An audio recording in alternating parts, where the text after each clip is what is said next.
Hey guys, my name is Nick and welcome back to the channel. And in this video, this is pretty much a quick catch up on some of my terrain projects that I've been doing since Terraintober. I've continued into the month of November so far. I really want to get some of these pieces complete.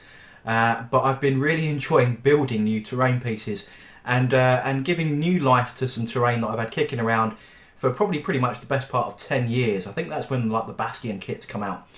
So this is a bit of a quick catch up, so let's get straight into the video.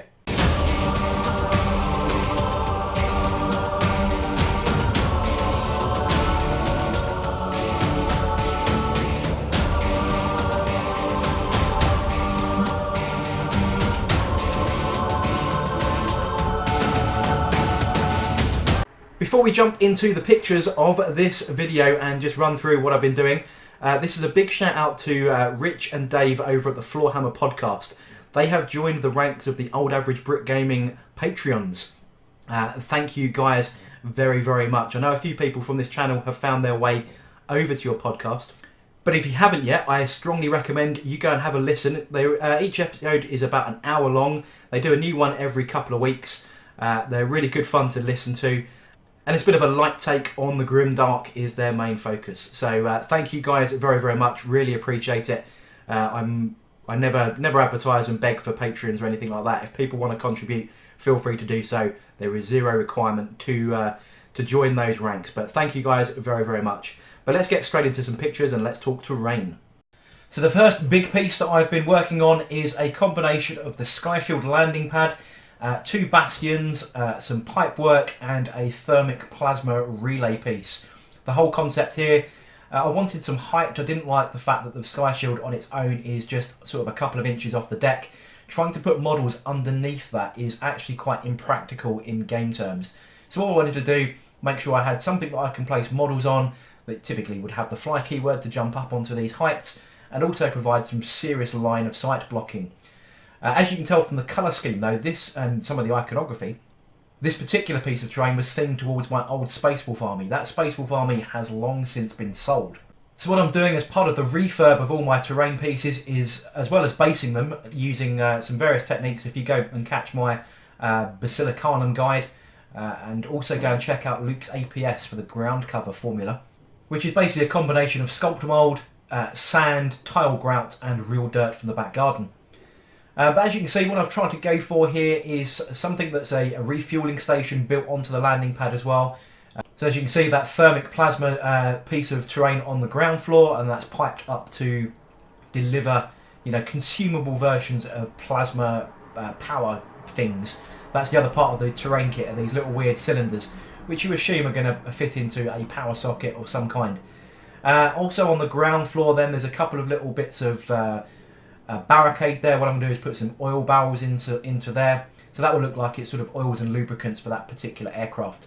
And there's a couple on that sort of mid-tier terrace as well, so it all kind of makes sense from a practical perspective. There's a couple of bolt guns. You can see that I've replaced those with plasticard, the heavy bolters that stick out of the bastion. Obviously pointing towards that thermic plasma piece would be a bit silly. So what I'm going to do is actually repainting this in a far more neutral scheme. And I've actually been testing that scheme on the leftover pieces you get from this Bastion kit.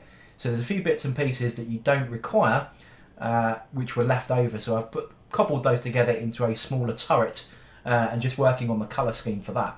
So let's take a look at the colour scheme I've been working on. And this is the piece you get left over from those Bastion kits. So you get this whole ground section, this little bit here, and then an inside platform. Because I'm covering that with the Sky Shield, you kind of get leftover pieces. So this is a kind of a browny desert ochre kind of colour. I think it's quite military in its colour.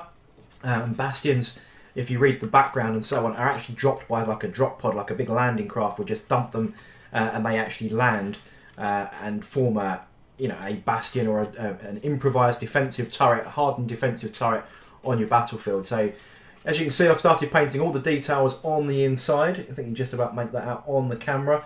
So all the metal work, and there's tiny little screens and so on.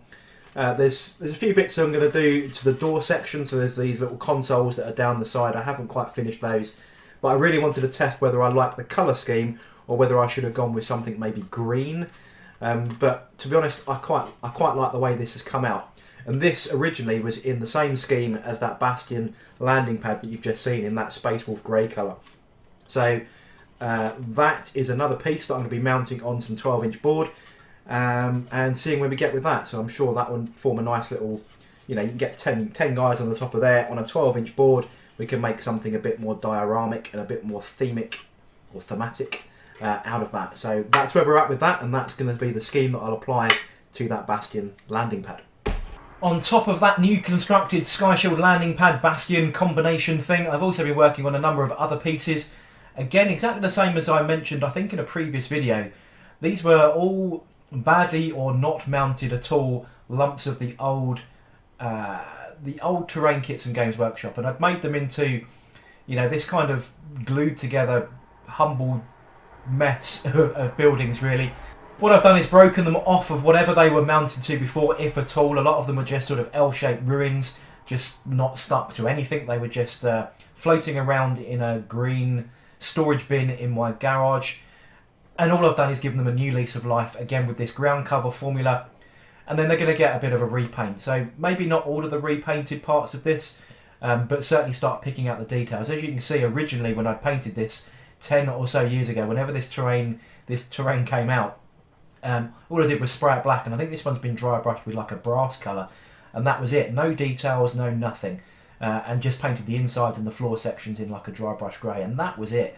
And for me, 10 years ago was probably suitable. For me today, completely unsuitable. So it's been mounted, it's been given that ground terrain cover treatment, alongside another piece that was exactly the same condition. So this was another sort of L-shaped piece. All I'd done was sprayed that black, and as you can see, dry brushed it quite heavily with red, and no details once again. So what I've done is put these together. I've added all that ground cover. I've started putting it up so that you can butt these two pieces together. I'm going to try and keep a lot of these terrain pieces in a very similar colour scheme so that they look like they form the same kind of habitat on the battlefield itself.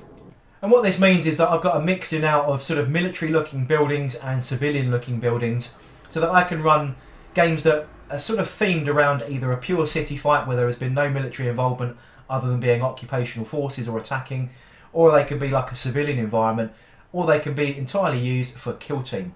And that's something that I'm hoping to be exploring over the Christmas holidays. So there we go then, guys. That is the brief catch up on the terrain projects that I've got on the go at the moment.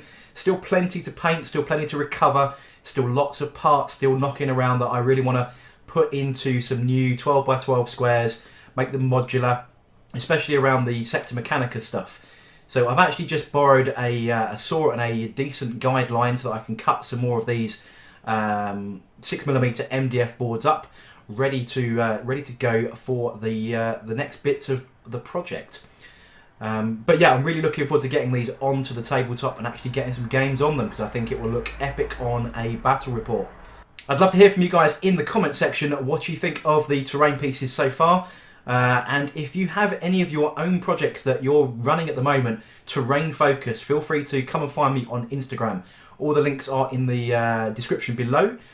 I'd love to see some of the terrain pieces that you're working on for your battles as well, because I'm a bit of a terrainaholic, probably the best way to describe it, because I really do like decent terrain on my gaming boards. But I hope you enjoyed this video. If you did, don't forget to like, comment and subscribe, and I shall catch you guys on the next video.